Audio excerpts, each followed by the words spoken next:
Hola, bienvenidas y bienvenidos todos a este evento del programa de investigación en cambio climático. Como ustedes saben, este año cumplimos 15 años de existencia. Entonces nos estamos tomando el tiempo pues, de ver un poquito para atrás y ver hacia adelante qué es lo que podemos ver que va a ocurrir en cambio climático. Y para eso, este mes en particular, todo el año vamos a tener eventos especiales, pero este mes en particular, que es cuando se cumplen los 15 años, el 13 de abril, vamos a tener mesas y conferencias magistrales de personas que vienen de distintas partes de cambio climático, ¿no? Digamos, de modelación de cambio climático, la parte académica y, muy importante, de la parte, digamos, de política pública. Queremos tener gente aquí que haya tenido influencia muy importante en la política climática de México y que la esté teniendo y la vaya a tener en los próximos años. Entonces, bueno, en este contexto, pues es un placer para mí aquí tener a la maestra Andrea Hurtado Epstein, que nos va a hablar del papel de las instituciones gubernamentales frente a cambio climático, y también a la doctora Amparo Martínez, que va a ser la moderadora de este evento. Gracias. Adelante, Tere. Muchas gracias, Francisco. Brevemente presentar a nuestra moderadora de hoy, a la doctora Martínez Arroyo, Amparo Martínez Arroyo. Ella es investigadora titular y jefa del Departamento de Ciencias Ambientales en el Instituto de Ciencias de la Atmósfera y Cambio Climático de la UNAM. Durante los últimos 20 años, su trabajo profesional se ha dedicado a la aplicación de la ciencia en la construcción de políticas públicas para la resolución de problemas relacionados con ecosistemas acuáticos, atmósfera y cambio climático en México. Además, fue directora del Centro de Ciencias de la Atmósfera de la UNAM de 2009 a 2013 y directora del Instituto Nacional de Ecología y Cambio Climático de 2013 a 2021. Muchas gracias, doctora Amparo, y muchísimas gracias, maestro Hurtado, por estar el día de hoy. Adelante. Muchísimas gracias, Tere y Francisco, y sobre todo muchísimas gracias, Andrea, por estar aquí y porque podamos platicar este día. Realmente nos interesa muchísimo platicar con quien está ahora pues de responsable de las contribuciones nacionalmente determinadas y de las políticas de cambio climático. Andrea Hurtado Epstein es licenciada en Relaciones Internacionales por la Universidad Nacional Autónoma de México y maestra en Política Ambiental por la Universidad de Cambridge, Reino Unido, con la especialidad en Derecho Internacional Ambiental. Desde el 2013 se ha desempeñado en diversos cargos en la Administración Pública Federal. Entre otros, de 2016 a 2018, asesoró a la Dirección General de la Agenda 2030 de la Oficina de la Presidencia para la implementación integrada de la contribución determinada a nivel nacional de México ante el Acuerdo de París y los Objetivos de Desarrollo Sostenible. Entre 2019 y 2020 fue directora general adjunta para Desarrollo Sostenible de la Secretaría de Relaciones Exteriores, coordinando la postura de México en las agendas multilaterales ambientales, incluyendo las negociaciones bajo la Convención Marco de las Naciones Unidas sobre Cambio Climático. De 2021 a octubre de 2024 fue coordinadora del Programa de Cambio Climático para América Latina de la Organización Internacional Healthcare Without Harm. Desde noviembre de 2024 se incorporó a la Secretaría de Medio Ambiente y Recursos Naturales como coordinadora del proceso de actualización de las contribuciones nacionalmente determinadas de México. Y sobre todo quisiera decir, porque me consta personalmente que es una funcionaria, además de muy eficiente, es muy sensible y muy preparada. Entonces, muchísimas gracias por estar aquí, Andrea, y te escuchamos. Bueno, al contrario, muchísimas gracias, Amparo, gracias, Tere, y gracias también, Francisco. Es verdaderamente un honor para mí estar aquí como también graduada de la UNAM. Es un orgullo enorme, pues siempre colaborar con la máxima casa de estudios. Y primero que nada, felicitar al PINC por su 15 aniversario. Se dice fácil, pero pues es realmente una de las grandes instituciones y de las más importantes que están generando ciencia para la acción climática en el país. Así que felicitarles. Quiero también transmitir un muy sentido saludo de la secretaria Alicia Bárcena y del subsecretario José Luis Samaniego, quienes pues saben de la colaboración activa que tenemos con el PINC de la UNAM, la propia secretaria Bárcena y también nuestra presidenta Claudia Sheinbaum, son científicas formadas en la UNAM y creo que comparten el interés y la importancia que le damos a la política pública basada en evidencia, basada en ciencia. Así que realmente agradecemos este espacio y la posibilidad de colaborar activamente con las universidades. Voy a permitir compartir rápidamente mi presentación. Si llega a haber cualquier problema de visualización, me lo indican. Pero pues me han planteado una pregunta muy interesante y muy compleja de responder en el corto tiempo de esta sesión. Pero ¿cuál es el rol, cuál es el papel de las instituciones gubernamentales en la acción climática o frente a la crisis climática? Me gustaría abordarlo con estos tres temas que les quiero mostrar aquí. Y además de hablar de cuáles creemos que son algunos de los elementos clave para que las instituciones gubernamentales puedan catalizar la acción climática, también hablarles un poco del caso específico de México, ¿no? ¿Cuál es nuestra política climática nacional? ¿Cómo se ha conformado históricamente? ¿Cómo se está viendo en la nueva administración?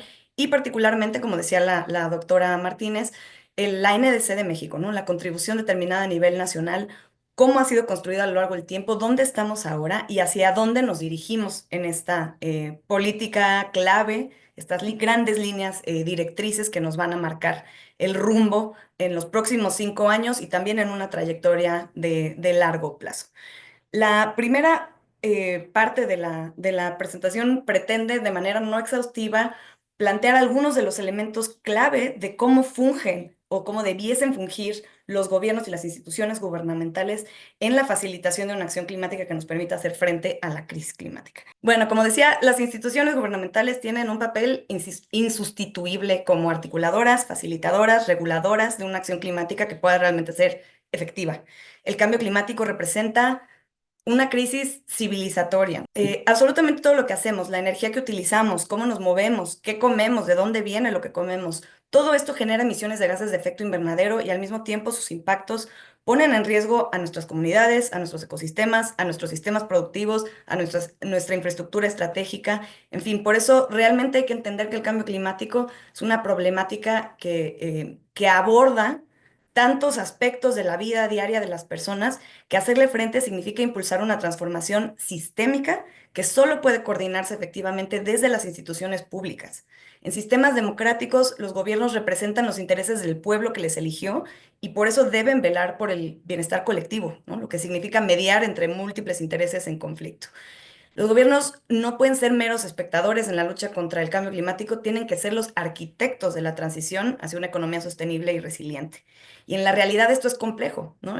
Quienes han estado en gobierno, y por supuesto la doctora Amparo Martínez lo sabe muy bien, habiendo estado al frente del INEC por tantos años, la mayoría de las estructuras gubernamentales están institucional, programática y presupuestalmente sectorizadas. Además de que hay una distribución de atribuciones relevantes entre distintos poderes y entre distintos órdenes de gobierno.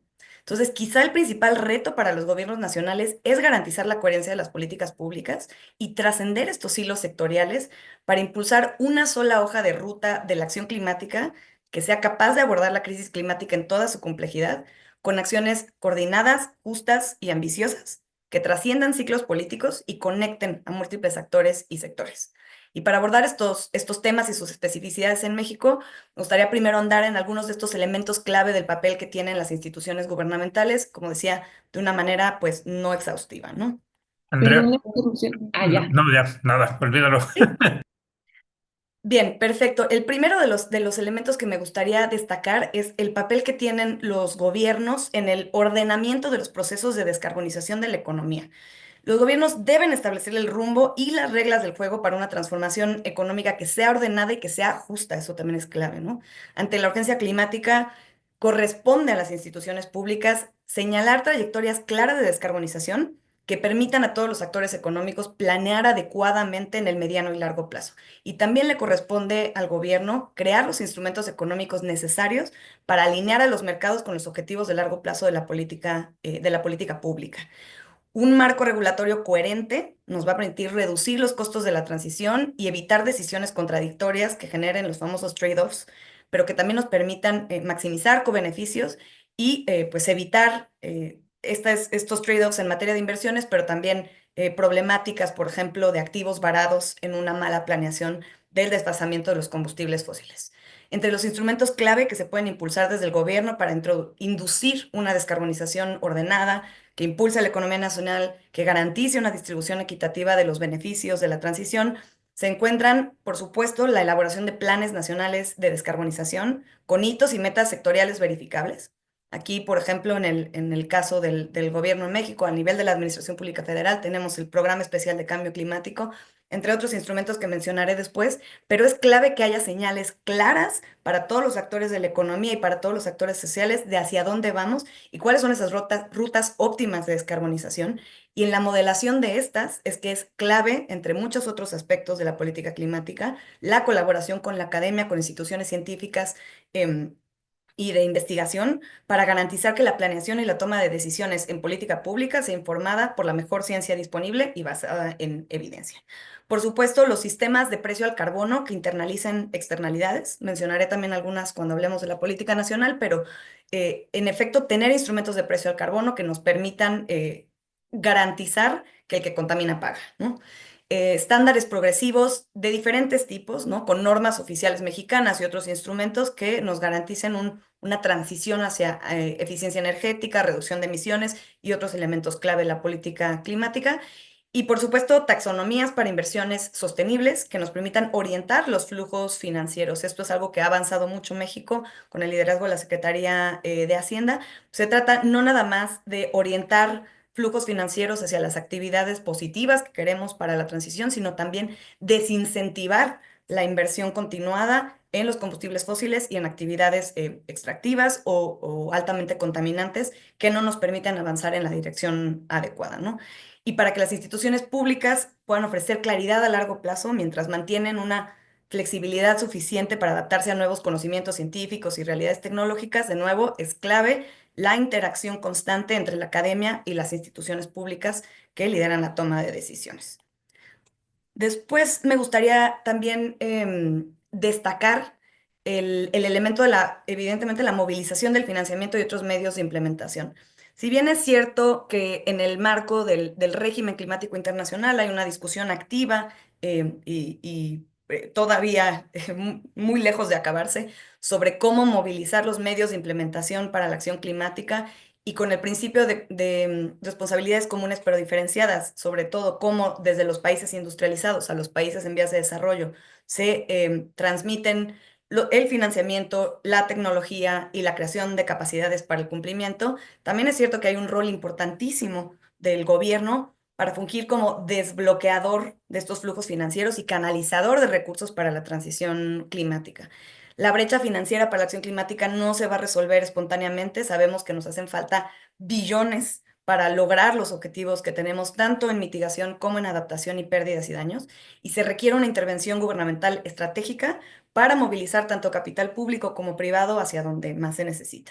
Las decisiones financieras públicas pueden catalizar inversiones privadas en proporciones de 1 a 3 o de 1 a 5, incluso mayores cuando se diseñan adecuadamente.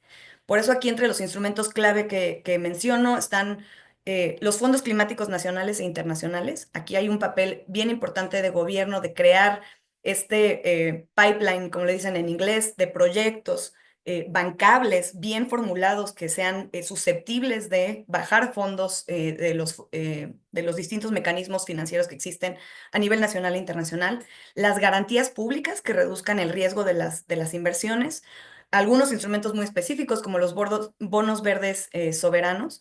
Por supuesto, fortalecer el rol de la banca de desarrollo, particularmente de la Banca Nacional de Desarrollo, para que puedan catalizar inversiones hacia la sostenibilidad y para que también poco a poco vayan reduciendo y eliminando las líneas de crédito hacia actividades contaminantes. Y, por supuesto, fungir como puntos focales para facilitar la cooperación internacional en cuestiones como la transferencia tecnológica y el fortalecimiento de capacidades.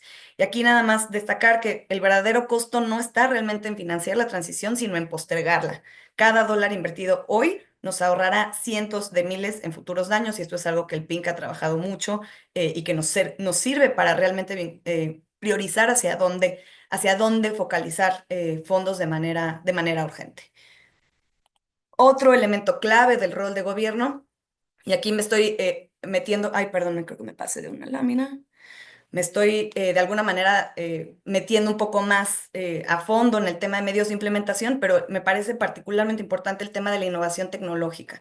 El gobierno tiene que fungir como un catalizador de esta innovación para la transformación que se requiere en la transición verde. Como decía, el cambio climático es una crisis civilizatoria. Tenemos que transformar de manera sistémica todos los sistemas que tenemos y para ello, pues la descarbonización profunda va a requerir avances tecnológicos que a menudo enfrentan lo que se conoce como la trampa de la innovación. Son demasiado riesgosos para la inversión privada, pero son cruciales para el bien público. Entonces, las instituciones gubernamentales pueden orientar la dirección de la innovación tecnológica con políticas que reduzcan la incertidumbre para la inversión y que aceleren la maduración de tecnologías críticas. Entre los instrumentos clave en esta parte del rol de los gobiernos destacan, por supuesto, el financiamiento directo para la investigación y desarrollo en tecnologías bajas en carbono, las compras públicas de tecnologías emergentes que nos permitan crear mercados iniciales que poco a poco vayan expandiendo. Sobre todo aquí hay un rol para fomentar a la política industrial, con una política industrial, al desarrollo de la industria nacional en las cadenas de suministro de esta transición climática. Por supuesto, crear los marcos regulatorios que incentiven la adopción de soluciones innovadoras e instrumentos como subsidios y otros que faciliten la inversión en desarrollo tecnológico del futuro, los famosos sandboxes o, digamos, marcos regulatorios que faciliten o habiliten la experimentación controlada con riesgos reducidos y, por supuesto, también la creación de oportunidades de negocio para tecnologías que faciliten la adaptación al cambio climático, ¿no? Solemos pensar solamente de manera positiva en términos económicos en las tecnologías de mitigación, pero también tenemos que hacerlo para las tecnologías que faciliten la adaptación.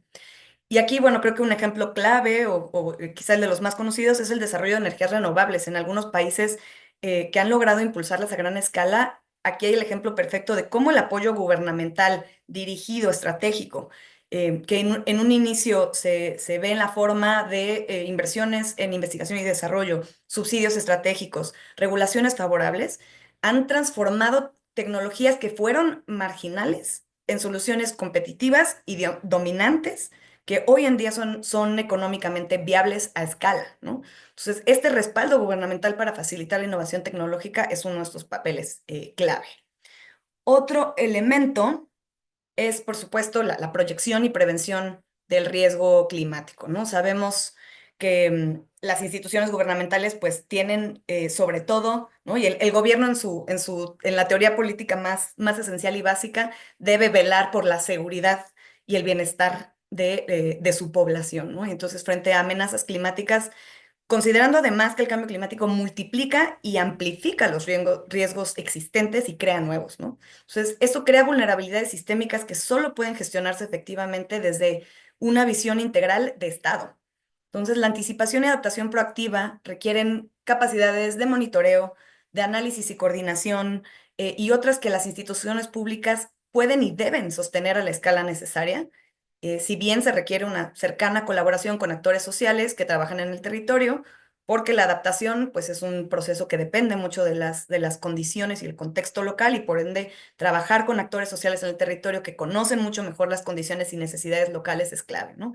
Aquí debo aclarar que no solamente hablamos de la agenda de adaptación, sino también entramos en la agenda conocida como pérdidas y daños, que en el marco del régimen climático internacional y particularmente a partir de la adopción del Acuerdo de París, es un pilar de la acción climática independiente a la adaptación y que refiere a las acciones de respuesta una vez que ya se ha presentado un impacto climático que no fue posible prevenir, ¿no? Entonces, estamos hablando tanto de las acciones que nos permiten reducir el riesgo, fortalecer la resiliencia y la capacidad de respuesta previo a un impacto, y también qué pasa una vez que ha sucedido un impacto, cómo resarcir el daño, cómo atender a las poblaciones que han sido vulneradas, etcétera, ¿no? Y aquí entre instrumentos clave, insisto que nada de eso son listas exhaustivas, solo algunos ejemplos de cómo desde gobierno accionar en estos temas. Los sistemas de alerta temprana, ¿no? Y de información climática que son clave, la información oportuna, aunado por supuesto con una planeación de protocolos de evacuación, de mecanismos de respuesta y ante emergencias climáticas y otros, son clave para minimizar el daño una vez que ha sucedido y para, en la medida de lo posible, no nada más adaptarse a, sino mejorar las condiciones en el proceso de adaptación, ¿no? Una adaptación transformadora. La planificación territorial adaptativa, ¿no? Cómo realmente pensamos en la planificación territorial y en el ordenamiento territorial y ecológico con una lógica de riesgo climático y con las proyecciones que también son clave a partir de la modelación. Aquí nuevamente hago referencia al proyecto que tenemos desde la Semarnat con el PINC UNAM y con el Instituto de Ciencias de la Atmósfera de la UNAM, porque estamos intentando mapear este riesgo, ¿no? Cómo se va a ver en distintos sectores a lo largo del tiempo y en distintas partes del territorio nacional, quiénes son las personas más afectadas, cuáles son los sectores más afectados y cómo actuar de manera anticipada para prevenir esos daños. La infraestructura crítica resiliente al clima, esto es una parte fundamental de nuestra NDC, ya hablaré de ello, pero necesitamos garantizar que nuestros sistemas y nuestra infraestructura más importante es capaz de resistir a los impactos del cambio climático en distintas proyecciones. Los mecanismos de transferencia del riesgo, ¿no? Como por ejemplo seguros paramétricos, los fondos de contingencia y otros elementos que nos permiten reaccionar de manera oportuna ante un impacto, y servicios de extensión para adaptación productiva, ¿no? Como por ejemplo el sector agrícola se prepara para una reducción significativa en la productividad del campo, en cultivos estratégicos, etcétera. Y bueno, esto creo que es bien conocido, pero importante retomar que por cada dólar invertido en prevención y adaptación temprana se evitan entre 4 y 7 dólares en costos de respuesta y recuperación post-desastre. Entonces, finalmente se trata de una inversión que tiene que hacer gobierno para garantizar que se eviten daños a futuro. Esto puede ser complejo desde gobierno porque tenemos presupuestos limitados y términos administrativos limitados. A veces es difícil ver con esta visión de mediano y largo plazo, pero en el caso de cambio climático, genuinamente no hay otra opción si hemos de evitar lo peor de esta catástrofe, ¿no? Que además, pues es un fenómeno del cual ya no hablamos a futuro, está claramente en tiempo presente. Y por último, mencionar un elemento que además de ser clave, pues es fundamental en la lógica de esta administración y desde la administración pasada, ¿no? De garantizar el bienestar compartido entre las comunidades y poblaciones de este país. La justicia climática tampoco se va a dar de manera espontánea, requiere acción gubernamental deliberada, y esto requiere, por supuesto, que reconozcamos que la crisis climática exacerba desigualdades existentes, ¿no? Y sin intervención pública, los impactos del cambio climático afectarán o continuarán afectando desproporcionadamente a quienes menos han contribuido al problema y quienes menos recursos tienen para adaptarse, ¿no? Eso estamos hablando, cuando hablamos de justicia climática, por supuesto que hay el elemento de la justicia climática entre países, ¿no? Aquí tenemos una enorme diferencia entre la geografía de las emisiones y la geografía de los impactos, pero también al interior de los países hay poblaciones que son particularmente vulnerables, ¿no? Desde pueblos indígenas y poblaciones afrodescendientes, niños, niñas y adolescentes, mujeres, personas con discapacidad, personas adultas mayores, en fin, hay muchas condiciones que desde una perspectiva interseccional contribuyen a una mayor vulnerabilidad climática. Y esta es una lógica que desde gobierno, al construir la política climática, se tiene que integrar de manera deliberada para no nada más evitar que la política climática tenga efectos indeseados de exclusión.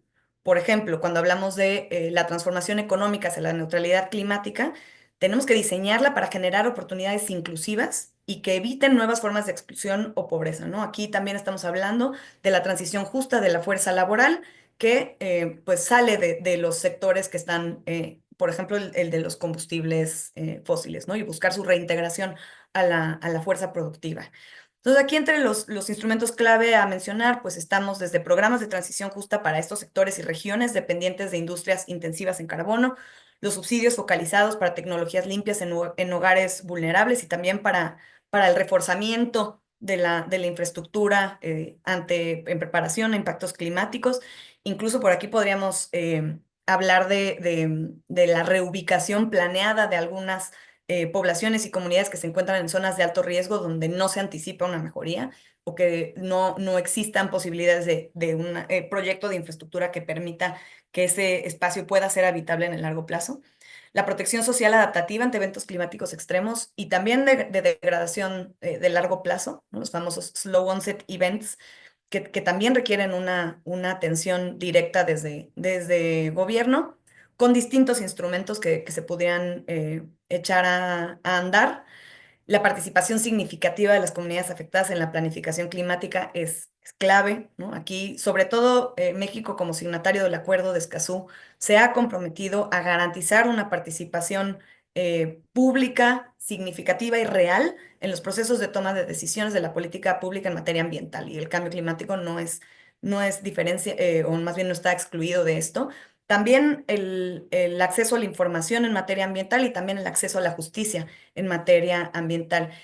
Debo mencionar aquí también de manera muy específica el tema de las personas defensoras de los derechos humanos y del territorio en materia ambiental, que son también protegidos en el marco del Acuerdo de Escazú y que, pues en el caso de México, son fundamentales. Entonces, el principio orientador aquí es que la acción climática efectiva no solo debe ser ambientalmente sostenible y económicamente viable, tiene que ser socialmente justa, y esta es una parte crucial del rol de gobierno en la acción climática. Y por último, en esta parte, me gustaría mencionar que también como gobierno, pues tenemos un importantísimo rol de mediación, por ponerlo de una manera, ¿no? Sabemos que hay grandes intereses en conflicto cuando se trata de cambiar el statu quo y sobre todo dado que la acción climática que necesitamos no es pues una acción pequeña e incremental, sino verdaderamente una transformación estructural del modelo de desarrollo. Evidentemente, pues hay actores que se ven afectados por la transición y que le ponen freno, ¿no? Entonces, como mediador, el gobierno tiene el papel pues de gestionar conflictos entre estos diversos intereses, ¿no? Crear espacios de diálogo multisectorial, desarrollar estudios de impacto que consideren costos y beneficios a largo plazo, diseñar mecanismos de compensación para sectores afectados y por supuesto que es clave que en todo ello pues hay una enorme transparencia en la toma de decisiones y una rendición de cuentas desde gobierno, donde también academia tiene un importante rol, sociedad civil y academia, de exigir rendición de cuentas de quienes estamos como servidoras y servidores públicos tomando decisiones en la materia. Por supuesto que la regulación de los actores contaminantes, que no es nada fácil, a veces es una lucha de David y Goliat, pero hay que establecer límites de emisiones por sector y actividad, hay que implementar sistemas de fiscalización efectivos para aplicar el principio de quien contamina paga y generar también incentivos graduales para la transformación de modelo de negocios contaminantes, ¿no? Y también, por último, pero no menos importante, de hecho, quizás lo más importante, la coordinación de la acción multiactor, ¿no? La acción gubernamental coordinada es indispensable, pero es insuficiente sin las alianzas multiactor. Las instituciones de gobierno no pueden enfrentar solas la crisis climática, pero también es cierto que sin su liderazgo, coordinación y marcos habilitadores, las respuestas fragmentadas de otros actores no van a ser suficientes tampoco. O sea, el verdadero desafío está en construir instituciones capaces de sostener una acción climática coherente a través de ciclos políticos, ¿no? Eso es clave también, que sean transeccionales y con la urgencia que la ciencia demanda y la inclusión que la justicia exige, ¿no? Ahora, por tiempo me voy a ir un poco más rápido, pero rápidamente quería mencionar algunos elementos clave de la política climática nacional en donde aterrizamos estos conceptos. Por supuesto, recordar que en México tenemos un marco jurídico e institucional que deviene de la Ley General de Cambio Climático. México fue el primer país en desarrollo en tener una ley de observancia nacional en materia de cambio climático y hay una serie de instrumentos que están mandatados por nuestra Ley General de Cambio Climático, como por ejemplo la Estrategia Nacional de Cambio Climático, que invito a todas y todos a consultar, ha sido muy recientemente actualizada y se publicó a finales de la administración pasada. Nuestro programa especial de cambio climático, como mencionaba, pues es el que ordena la Administración Pública Federal en la materia. La Política Nacional de Adaptación, que viene realmente del marco internacional y que México va a desarrollar este año para su publicación de la primera edición, esperamos a inicios del próximo año. Hay toda una estructura de los programas subnacionales de cambio climático. Como decía, hay atribuciones en los 3 órdenes de gobierno que son relevantes y es clave que los 3 se activen en la materia y algunos instrumentos específicos de precio al carbono, como es el caso del sistema de comercio de emisiones, que actualmente en México se encuentra todavía en su fase piloto, pero que tenemos en esta administración, pues ya el mandato muy claro de la secretaria Bárcena de desarrollar y publicar este año las bases para la primera fase operativa y echarlo a andar el próximo año. Por supuesto, tenemos nuestros mecanismos de MRV, de monitoreo, reporte y verificación, tenemos nuestro inventario nacional de emisiones de gases y compuestos de efecto invernadero, en fin, y otras estrategias específicas que están mandatadas por la ley, como la Estrategia Nacional de Movilidad Eléctrica, que desde el área de cambio climático de la Semarnat estamos desarrollando. Y dentro de la ley general se crea un marco de gobernanza de la acción climática a nivel nacional que realmente trae a la mesa a todos los actores relevantes. Este marco de gobernanza se conoce como el SINAC, el Sistema Nacional de Cambio Climático, y se conforma por la Comisión Intersecretarial del Cambio Climático, hoy día conformada por 15 secretarías de Estado, y estamos buscando incorporar a las dos de nueva o de más reciente creación, la Secretaría de las Mujeres y la Secretaría de Ciencia, Humanidades, Innovación y Tecnología, a la Comisión Intersecretarial. Tenemos el Consejo de Cambio Climático, también conocido como C3, porque en él participan representantes de sociedad civil, de academia y del sector privado. Tenemos, por supuesto, representantes del Congreso de la Unión, tanto Cámara de Diputados como Cámara de Senadores, a los gobiernos subnacionales, en el caso de los municipios representados por asociaciones de gobiernos municipales y en el caso de los estados a título individual, y quizá el fundamento clave de todo el sistema, que es nuestro brazo técnico y científico, que es el INEC, el Instituto Nacional de Ecología y Cambio Climático. Por supuesto que hay, y estaremos trabajando, ya estamos de hecho trabajando en identificar posibles necesidades de reforma a la ley general, y en ello pues hay necesidad de participación de distintos actores para identificar cómo hacer más efectivo y funcional este sistema, pero sí decir que pues México fue pionero en la creación de un sistema de esta naturaleza y pues tenemos toda la intención en esta administración de fortalecerlo.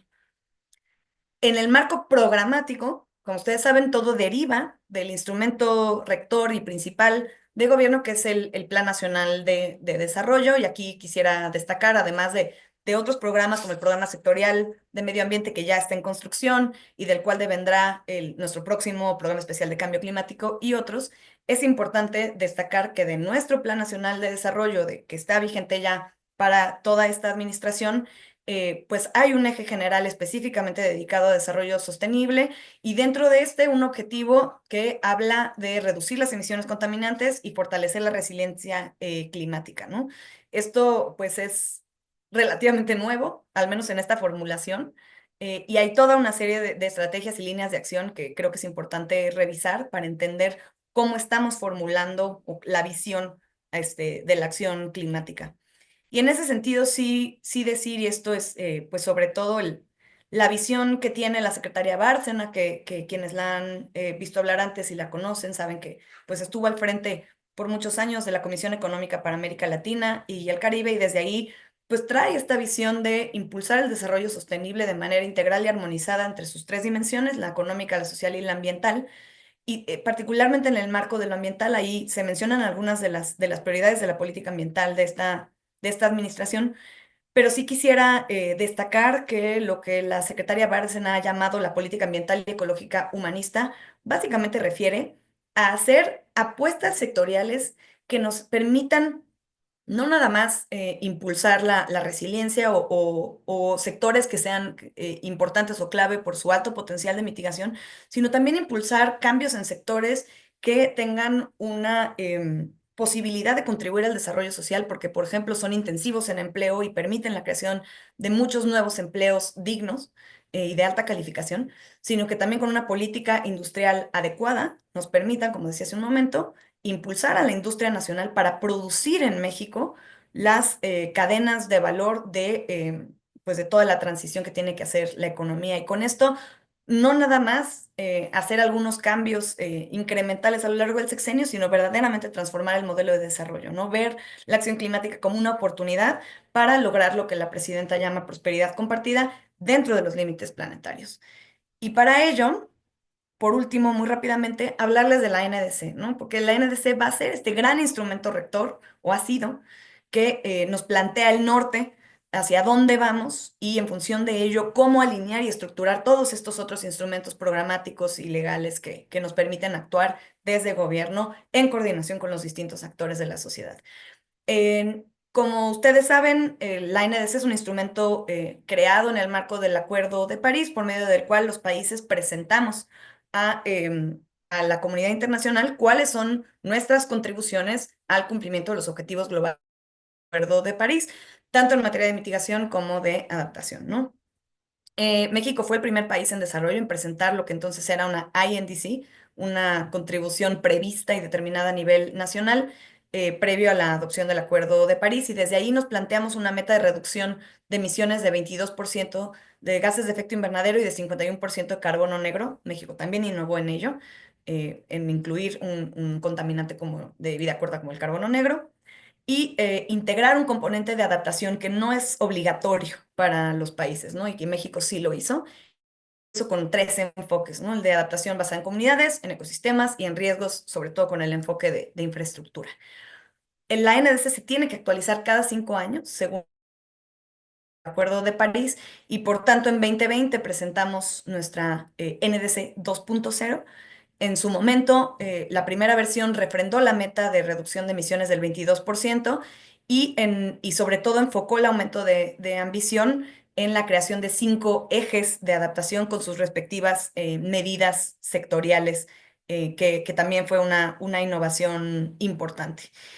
No obstante, dado que no hubo un aumento en el porcentaje de reducción de emisiones, pues hubo todo un proceso legal donde una organización de la sociedad civil presentó un recurso que detuvo la NDC por un par de años, y en relación con esto y también con el avance en los procesos de negociación internacionales en la COP27, presentó México una versión actualizada de su NDC 2.0, en la cual actualizábamos la meta de mitigación a una reducción del 35% de nuestras emisiones al 2030, de donde, ahora les muestro en la siguiente lámina, me parece. Aquí se ve la formulación que actualmente tenemos de nuestra NDC 2.0, donde pasamos del 22 al 35%, pero condicionando 5% a cooperación y financiamiento en materia de energías limpias, ¿no? Especialmente era para Plan Sonora. Tenemos hoy día 8 sectores de mitigación en nuestra NDC, y esta es nuestra meta actual en la NDC 2.0. En materia de adaptación, nuestra NDC actual se estructura, como decía, alrededor de 5 ejes. Uno que tiene que ver con los impactos en la población y el territorio, otra con sistemas productivos resilientes y sobre todo el enfoque en seguridad alimentaria, otra en materia de la protección de nuestros ecosistemas y servicios ecosistémicos ante el cambio climático, otro que ha sido una innovación de México, un eje enfocado específicamente en recursos hídricos, y otro que tenía que ver y ya venía construyéndose con la lógica de infraestructura estratégica resiliente, pero donde México nuevamente innovó, incorporando el elemento de patrimonio cultural tangible. Entonces, esto es dónde estamos, ¿no? Y ya para cerrar, les quiero plantear un poco hacia dónde vamos, de manera que podamos tener una conversación sobre cómo ven también desde academia, desde sociedad civil y desde otros actores estos planteamientos de construcción de nuestra NDC 3.0 que se debe presentar este año y que nos hemos planteado que a más tardar estará publicada para la COP30, que tendrá lugar en noviembre de este año en Belém do Pará, en Brasil.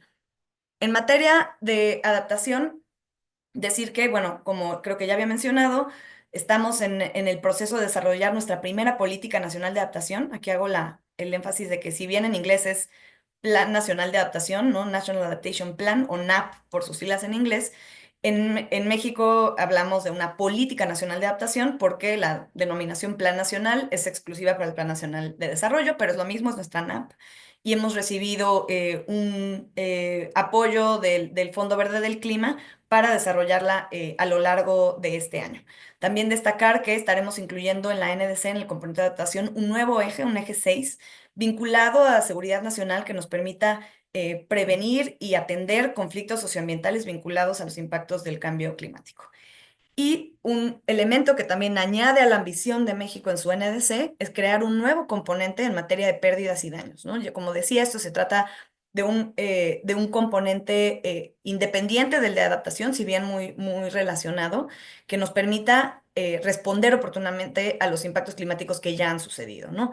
Desde cómo estructurar mejor la respuesta ante emergencias climáticas a través de instrumentos como el Plan DN3 y otros, cómo atender los eventos de evolución lenta, como por ejemplo la pérdida de productividad agrícola, el incremento en la distribución de enfermedades sensibles al clima, sobre todo las enfermedades transmitidas por vectores, el aumento del nivel del mar, que está ya desplazando algunas poblaciones en nuestro país, entre otros, ¿no? cómo atender las pérdidas y daños no económicos, ¿no? ¿Qué pasa también con, por ejemplo, la pérdida de lenguas, la pérdida de culturas y otros que están, pues que son inconmensurables y que no tienen un valor económico, sino que pues deberíamos también poder prevenir y si no, atender, compensar? La transferencia del riesgo, aquí, por ejemplo, hablaba hace un momento del tema de seguros paramétricos, ¿no? Cómo otorgar ayuda oportuna e inmediata a donde se requiere ante un evento climático extremo o de otra naturaleza. Y bien importante, en esta agenda también cae el tema de migración, ¿no? El desplazamiento humano vinculado a los efectos del cambio climático. Entonces, es un tema, por supuesto, crucial para México como país, no nada más de tránsito, sino también ya de destino y también un país expulsor. Y en materia, esa es la última lámina, en materia de mitigación, plantearles que pues en la COP29, en la COP anterior que tuvo lugar en Azerbaiyán en noviembre pasado, México anunció que nos hemos de comprometer en nuestra próxima NDC a una trayectoria de largo plazo que nos permita llegar a la neutralidad de carbono hacia mediados de siglo, es decir, en la década de los 50. Aquí pues hemos empezado el trabajo de modelación y aquí hay varios esfuerzos en marcha, no es el único y aquí quiero hacer la aclaración de que este gráfico pues es una primera aproximación muy preliminar hacia cómo se vería nuestra ruta de descarbonización hacia mediados de siglo, pero lo que pueden ver, la línea amarilla es nuestra línea base, es cómo vamos, cómo habíamos proyectado que crecerían las emisiones si no cambiaba nada, ¿no? En un escenario business as usual, como le dicen en inglés, es decir, en ausencia de política climática. Y la línea negra es el comportamiento real de nuestras emisiones a partir del Inventario Nacional de Gases y Compuestos de Efecto Invernadero, ¿no? Y como pueden ver, pues se acredita que sí ha habido política climática, dado que nuestro desempeño real está por debajo de la línea de base. El cachito que está en azul son las estimaciones preliminares de las emisiones de 2023 y 2024, para llegar al punto en el que estamos, en teoría, hacia finales del año pasado con 599 millones de toneladas netas, ¿no? Qué importante distinguir entre emisiones brutas, que son las totales que genera la economía, y las netas, que son las que ya descuentan las absorciones que tiene el país por nuestros sumideros de carbono, nuestros ecosistemas naturales que capturan carbono y que pueden ver reflejadas en la parte de abajo de la gráfica, donde tenemos las absorciones medidas realmente y las proyectadas, ¿no? Aquí es importante decir también que si bien estamos estimando que mantendremos unas absorciones más o menos estables, como ha sido a lo largo de las últimas décadas, en realidad la tasa de deforestación en México está creciendo. Entonces, no nada más necesitamos urgentemente para lograr cero emisiones netas, mantener las absorciones que actualmente tenemos, protegerlas de la deforestación, sino que también aumentarlas, ¿no? Por medio de procesos como pues la gran prioridad impulsada por la presidenta y por la secretaria Bárcena, de un programa nacional de restauración ambiental que nos permita fortalecer nuestros sumideros de carbono. Y aquí, dado que la NDC actual nos compromete al 2030 a reducir 35% de nuestras emisiones, pues tenemos de manera aproximada que reducir unas 66 millones de toneladas para finales de este sexenio, lo cual nos da alrededor de 11 millones de toneladas por año. Pueden ver, es una reducción muy significativa con respecto a lo que hubiésemos esperado en ausencia de política climática. Pero esta formulación empieza a perder sentido cuando buscamos realmente que haya una rendición de cuentas y una transparencia de la acción de todos los sectores. Ahí tienen los 8 sectores nuevamente de mitigación, de los cuales actualmente tenemos 3 regulados en el marco del sistema de comercio de emisiones, mismo que buscamos ir ampliando en su cobertura sectorial gradualmente. Y por ello también hemos planteado que si queremos lograr una reducción suficiente para entrar en la trayectoria que nos permita alcanzar la neutralidad del carbono hacia mediados de siglo, tendríamos que empezar a pensar ya en plantear nuestra meta de la NDC 3.0, que es la meta del 2035, como una meta absoluta. Es decir, ya no como una reducción porcentual contra un escenario tendencial o business as usual, sino un número en millones de toneladas que a su vez se pueda convertir en presupuestos de carbono distribuibles entre los distintos sectores, ¿no? Para una mejor rendición de cuentas y trazabilidad de las acciones de mitigación de los distintos sectores. Aquí, insisto, muy preliminarmente, planteamos más o menos el punto donde intersecta la trayectoria hacia el cero neto con el 2035 en alrededor de 430 millones de toneladas, lo cual significa una reducción enorme contra lo que hubiésemos esperado en este escenario business as usual que nos plantea la línea de base. Entonces, como pueden ver, realmente tenemos ante nosotros una tarea titánica de reducción de emisiones que solamente, como decía al inicio, se puede dar en una transición del modelo de desarrollo, un cambio estructural gestionado, impulsado desde las instituciones de gobierno, pero siempre de la mano de las organizaciones sociales y en general de la población, de las distintas poblaciones prioritarias, por supuesto del sector privado y otros actores de la economía que tienen que pasar por esta transición y siempre informados por la ciencia a través de una conexión y un diálogo constante con la academia, con las instituciones de investigación del país que nos permitan actuar con base en la mejor ciencia disponible y con base en evidencia. Y con ello creo que sí. Eh, Dejo aquí esperando tener todavía un poco de tiempo para algunas preguntas y comentarios. Muchas gracias, doctor Amparo. Muchísimas gracias a ti, Andrea. Muchas gracias por esta excelente exposición, por ponernos el panorama muy claro y así lo han visto todos los que nos están viendo. Tenemos una gran cantidad de felicitaciones, de comentarios y de preguntas. Te vamos a pasar todos estos por escrito, sobre todo los comentarios y las felicitaciones, y te vamos a hacer algunas de las preguntas que están aquí. Después yo tengo algunas, pero que tiene que ver, sobre todo demos prioridad a las que están haciendo en el público. Aquí Tere me hizo el favor de agrupar un poquito a algunas y entonces es solamente las que son preguntas. Y los comentarios repito, se los pasaremos directamente, pero todos son de felicitaciones. A ver, pregunta Ceci González respecto al, ¿te parece que te haga como 3 o 4 y tú pescas las que quieras y contestas Sí, perfecto. lo que vaya Adelante. bien? Respecto a la coordinación entre sectores en esta actualización, ¿tienen pensado un mecanismo para la sociedad, para que la sociedad civil sea incluida, escuchada y tomada en cuenta? Es una. Dos, Daniel Granados, ¿cómo evaluar estas propuestas bajo un contexto internacional donde los grandes generadores de emisiones no harán nada o hacen muy poco? ¿Es importante impulsarlas? ¿Son posibles bajo un predominio de gobiernos de economías de guerra? Tres, Salvador, se llama el que hace la pregunta, ¿cuáles son los indicadores con los que se evaluará el plan? ¿En dónde estamos y cuánto se avanzará en esta administración? 4, y última de este bloque, eh, Valeria, ¿cuál es la apuesta de la actual administración en cuanto al carbono azul? ¿Existe alguna intención de reconocer explícitamente en la legislación y en las políticas el potencial del carbono azul para la mitigación del cambio climático? Bueno, dejamos esas 4 preguntas para no sea demasiado ahora y después vamos a otro bloque. Adelante, Andrea. Gracias. No, buenísimas todas las preguntas y difíciles de contestar en poco tiempo, pero primero con respecto a la coordinación entre sectores, me parece fundamental esa pregunta.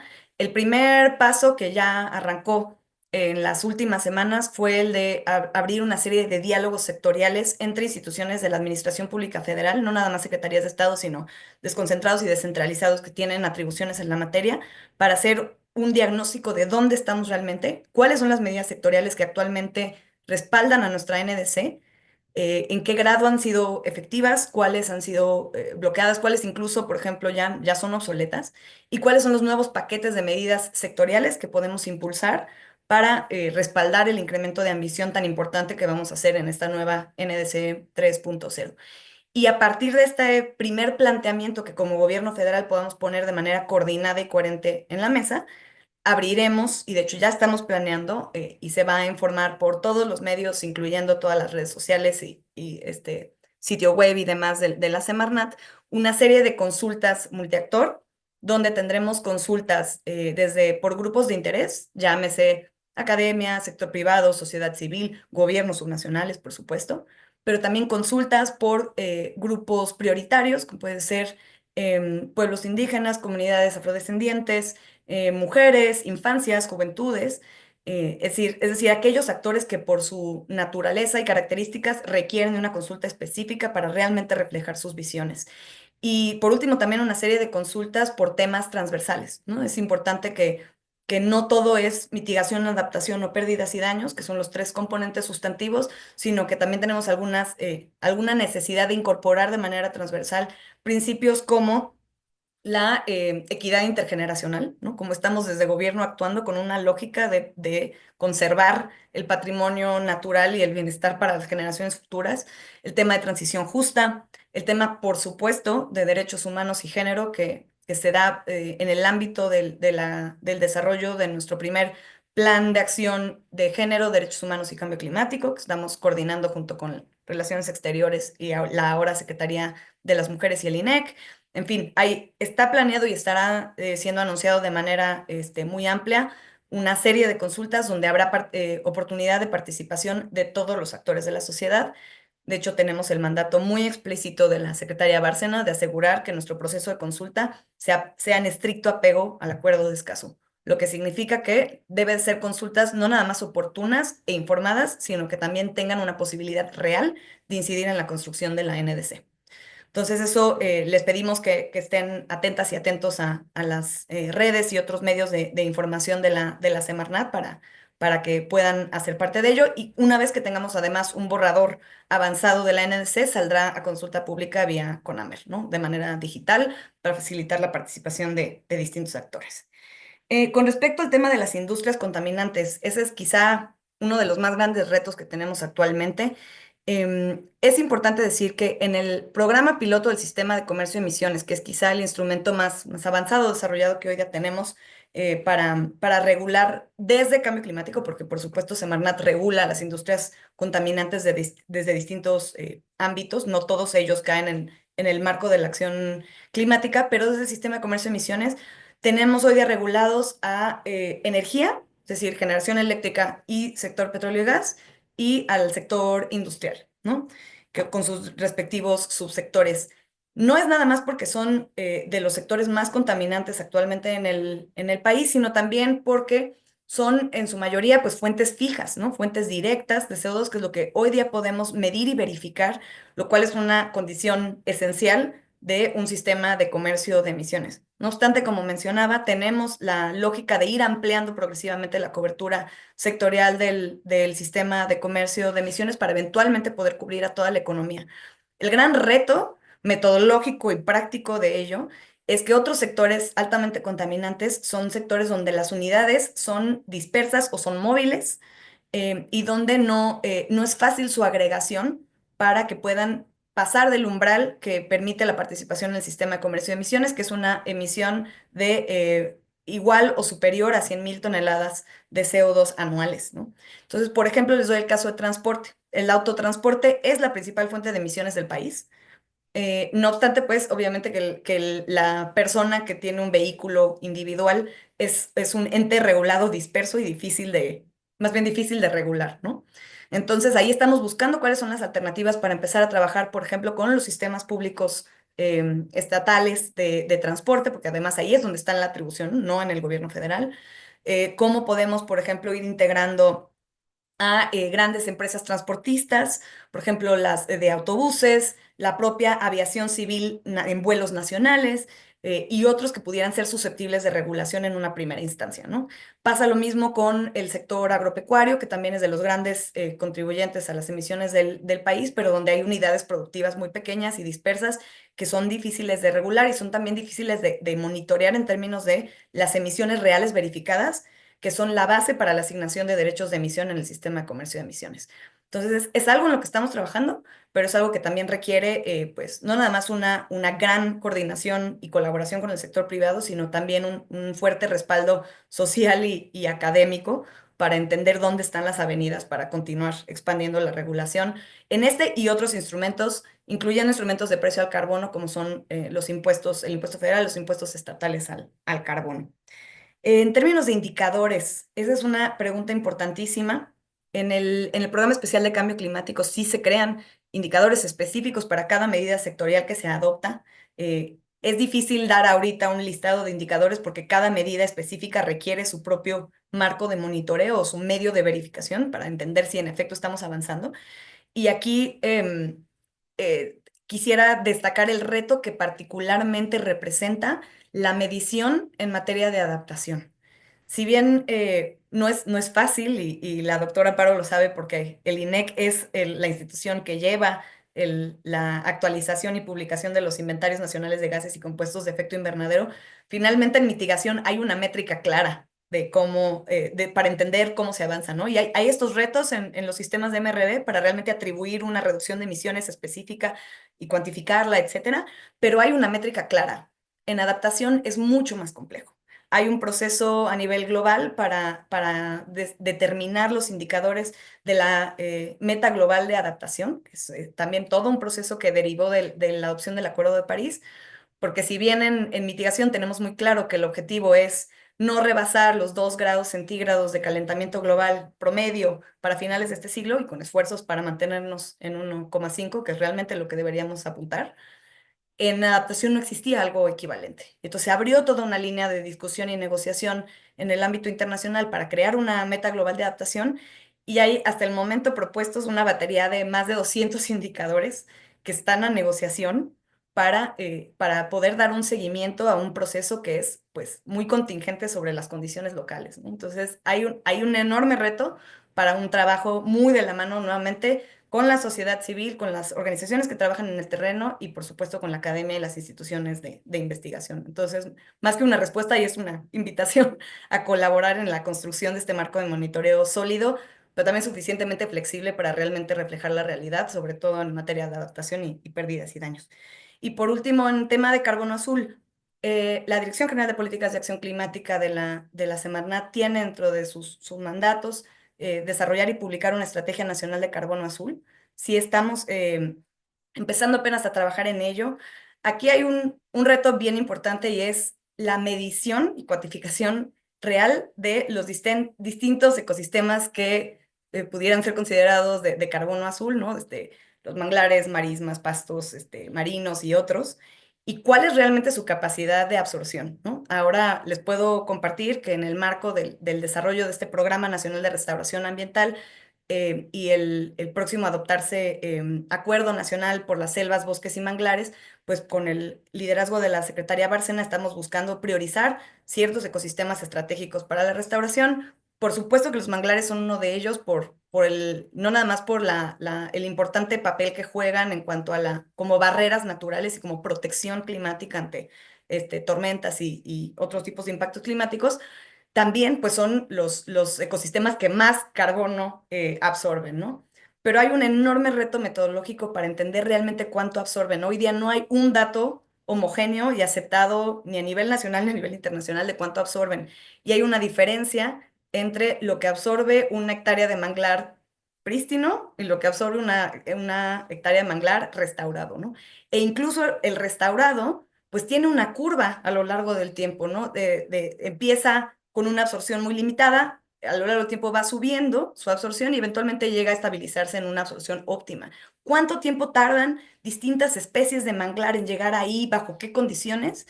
Es pues una serie de preguntas que nos estamos haciendo y donde ya hay un par de colaboraciones con organizaciones académicas, entre ellas una con la UNAM Iztacala, para tener algunas metodologías que nos permitan realmente entender dónde poner el énfasis, pero sí puedo decir que está dentro de las prioridades de la administración y que desde la Dirección General de Políticas de Acción Climática estaremos desarrollando esa estrategia nacional. Aún no hay claridad sobre cuándo arrancaría el proceso, pero también, conforme a las instrucciones de la Secretaría Bárcena, sería ampliamente consultado y esperamos ahí también colaborar muy cercanamente con ustedes. Muchísimas gracias, Andrea. Se nos vino el tiempo encima. Tenemos muchas más preguntas. Ya las enviaremos o iremos comunicando. Yo quisiera recalcar, y además también un poco al tenor de lo que veo en las preguntas, tal vez nada más un par de cosas de resaltar de las que tú comentaste y que me parece que se desprenden de todo el espíritu que nos estás comunicando. Porque hay una cosa muy importante, pueden ser los planes de gobierno que sean, pero estos los tienen que llevar a cabo personas. Y los tienen que llevar a cabo personas que tengan no solamente una responsabilidad, una convicción, sino además una preparación para cada una de las partes en lo que hay de esto. Me parece muy importante lo que nos comunicaste sobre el fortalecimiento de instituciones que precisamente de alguna manera surgieron para privilegiar esta conformación técnica, científica, humanista, para poder estar respondiendo a esto, pero además estamos convencidos de que en todo el gobierno, ante las circunstancias y los contextos que tenemos actuales, en realidad en todo el gobierno cabe el que haya cada vez más gente técnica, más gente científica que pueda estar por supuesto, con actividades y misiones muy distintas a las que se tienen en universidades o en institutos académicos, pero que sí pueda haber esta interlocución que es lo que es muy agradable y muy importante encontrar cuando invitamos funcionarios como tú, ¿no?